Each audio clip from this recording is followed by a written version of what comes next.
Salve Maria Santíssima, continuação do sermão de Santo Afonso de Ligório, agora continuação da parte 3. Mas quando Deus vê que apesar de seus benefícios, de seus avisos, de suas ameaças, nós não queremos voltar atrás e nos emendar, então por nossa culpa, Ele se vê obrigado a nos punir. E no ato de punir, Ele colocará diante de nossos olhos as grandes misericórdias que Ele usou anteriormente conosco. Pensas que eu sou igual a ti? Não, mas vou te repreender e te lançar em rosto os teus pecados. Samuel 12, 13.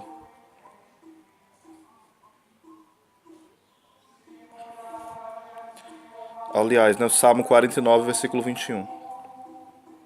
Dirá então ao pecador: pensavas, iníquo, que eu iria esquecer, como tu esqueceste, os ultrajes que me tens feito e as graças que eu te tenho dispensado?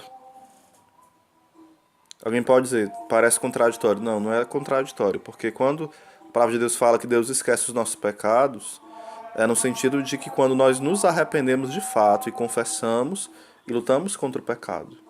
Então, isso não nos será cobrado, porque a gente se arrependeu, lutou e não é cúmplice do pecado. Mas aqui é o caso de pessoas que são cúmplices do pecado. Diz Santo Agostinho que Deus não nos odeia, mas nos ama. Odeia apenas nossos pecados. Não se encoleriza com os homens, acrescenta São Jerônimo, mas com seus pecados. Diz o santo que por sua natureza o Senhor é inclinado a fazer-nos o bem, mas somos nós que o obrigamos a castigar-nos e a tomar uma aparência cruel que ele não tem por si mesmo.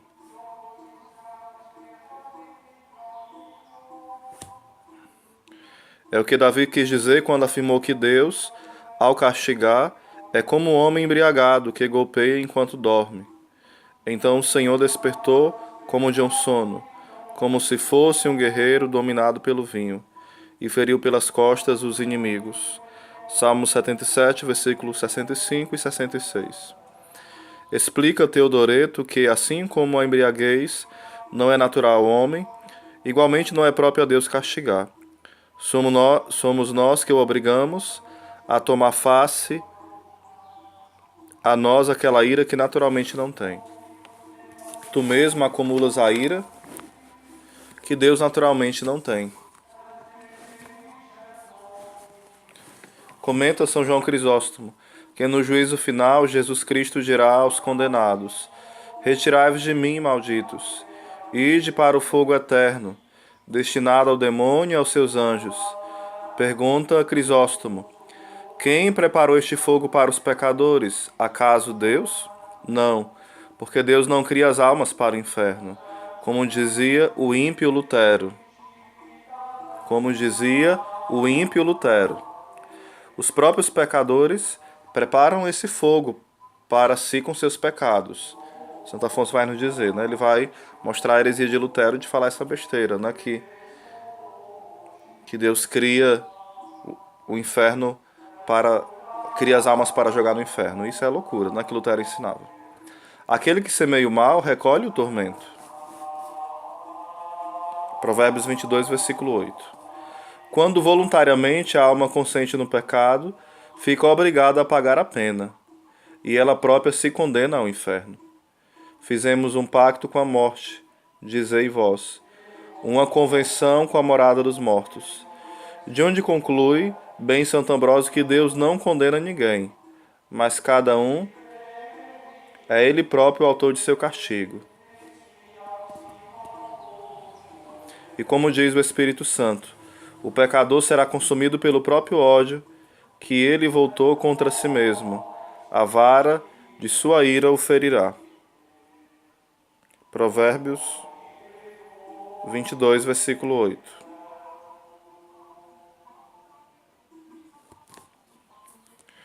Por isso diz Salviano: não há ninguém que seja mais cruel com si próprio do que aquele que ofende a Deus, porque é ele mesmo que procura o tormento que o faz sofrer.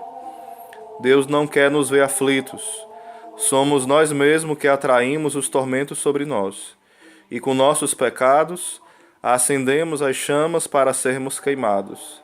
E Deus nos castiga, porque nós o obrigamos a nos castigar.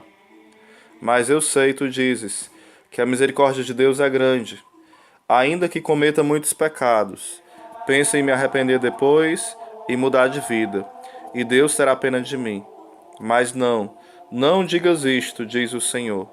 Não digas, a misericórdia do Senhor é grande, ele terá piedade da multidão dos meus pecados. Eclesiástico 5, versículo 6. Não digas, diz o Senhor. E por quê? Eis o porquê. Pois piedade e cólera são nele igualmente rápidas. Eclesiástico 5, 7. Sim, é verdade. Deus tem paciência. Deus espera alguns pecadores. Digo alguns, porque alguns Deus não espera. Quantos não tem ele mandado para o inferno logo após o primeiro pecado cometido? Pois a outros ele espera, mas não espera sempre. Os espera até certo limite. Quantas outras nações o Senhor espera pacientemente, antes de as punir, que elas tenham enchido a medida de suas iniquidades. Segundo Macabeus 6,14. Notai, quando chegar o limite, quando chegar o dia da vingança, quando a medida dos pecados ultrapassa o limite que Deus determinou perdoar, então o Senhor não usa mais de misericórdia e castiga sem remissão. A cidade de Jericó não caiu na primeira volta da arca, também não caiu na quinta nem na sexta volta, mas caiu finalmente na sétima.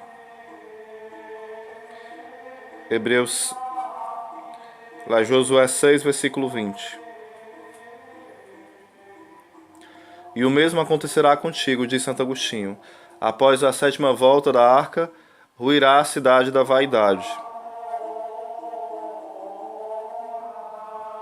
Deus te perdoou o primeiro pecado, o 10º, o 70º e até o 1000º.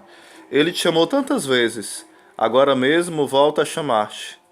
Teme que esta não seja a última volta da arca, quer dizer, a última chamada depois, da qual, se não mudas de vida, ela acabará para ti. O terreno que recebe chuvas frequentes, mas produz só espinhos e abrolhos, é abandonado. Não demora que será amaldiçoado e acabará sendo incendiado.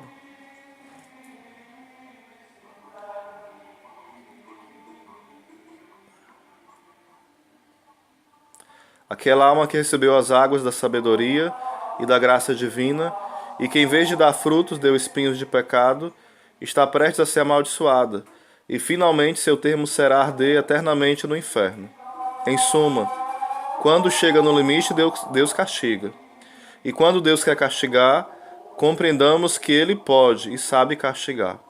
Sião está só, como cidade sitiada. Isaías 1:8.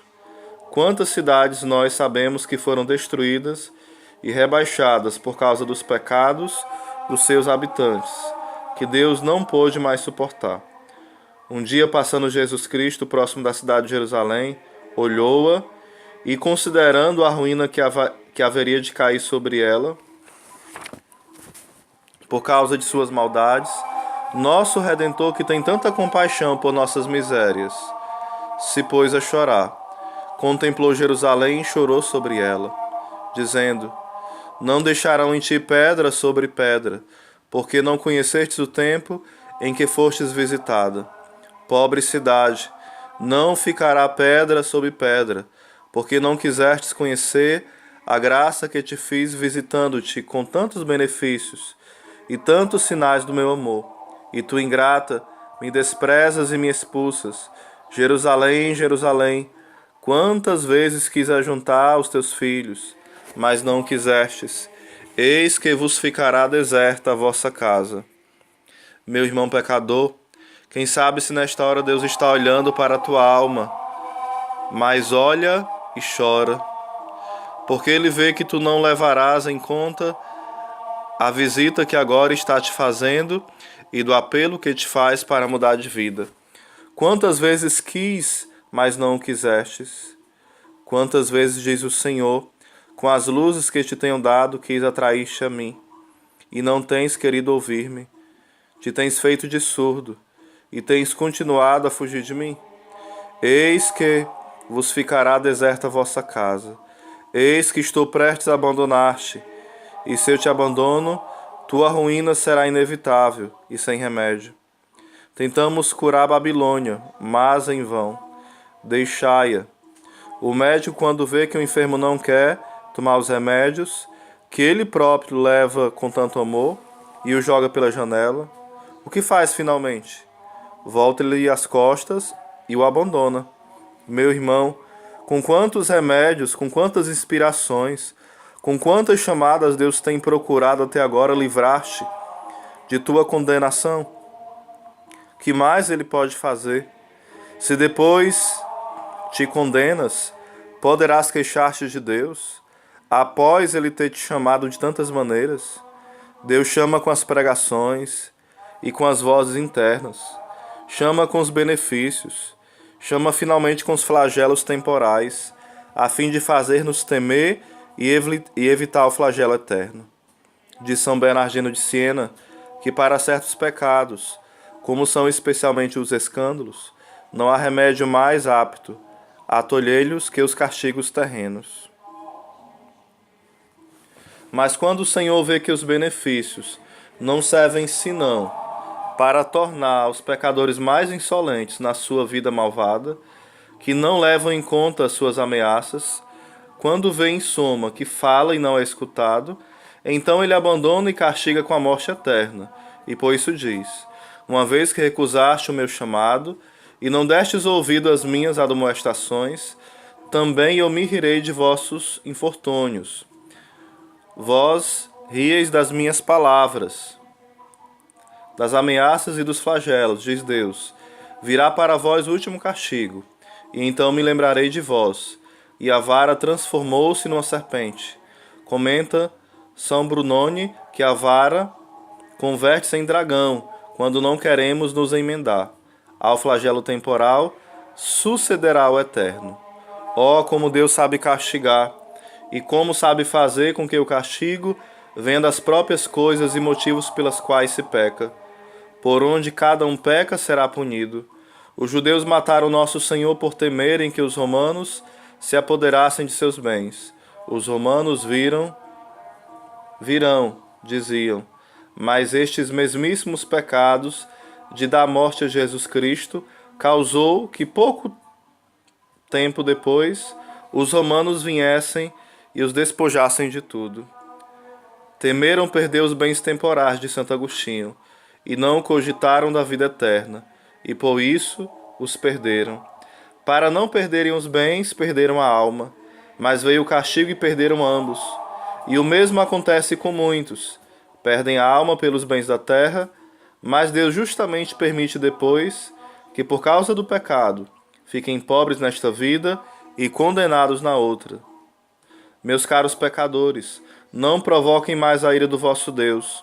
Sabeis que quantos maiores forem as misericórdias que Ele tem usado para convosco, quanto mais tem sido o tempo que Ele vos tem suportado. Se não mudar de vida, tanto maior e mais rápido será o vosso castigo, diz São Gregório. Ai de ti, Corazim, ai de ti, Betsaida, porque se tivesse sido feito em Tiro e em Sidônia os milagres que foram feitos em vosso meio, há muito tempo elas se teriam arrependido sob o cilício e a cinza. Meus irmãos, se as graças que o Senhor os tem dado se tivesse outorgado a um pagão, se tivessem sido feitos em Tiro e em Sidônia os milagres que foram feitos em vosso meio, ele já teria se tornado um santo, ou pelo menos teria feito grande penitência pelos seus pecados. E vós tendes ficado santos? Pelo menos tendes feito penitência de tantos pecados mortais, de tantos maus pensamentos, palavras e escândalos? Não vedes que Deus está irado convosco? Não vedes que a morte paira sobre vossas cabeças? E o que fazemos, dizei? Dizei o que fazeis? Por acaso devemos nos desesperar? Não, Deus não quer de nós desespero, mas quer que nos aproximemos com confiança do trono da sua graça, do trono da sua misericórdia, como nos exorta São Paulo. Nos aproximemos do Senhor. Ó Mãe Santíssima, ajudai-nos na nossa convenção. Ó Mãe da Misericórdia, rogai por nós.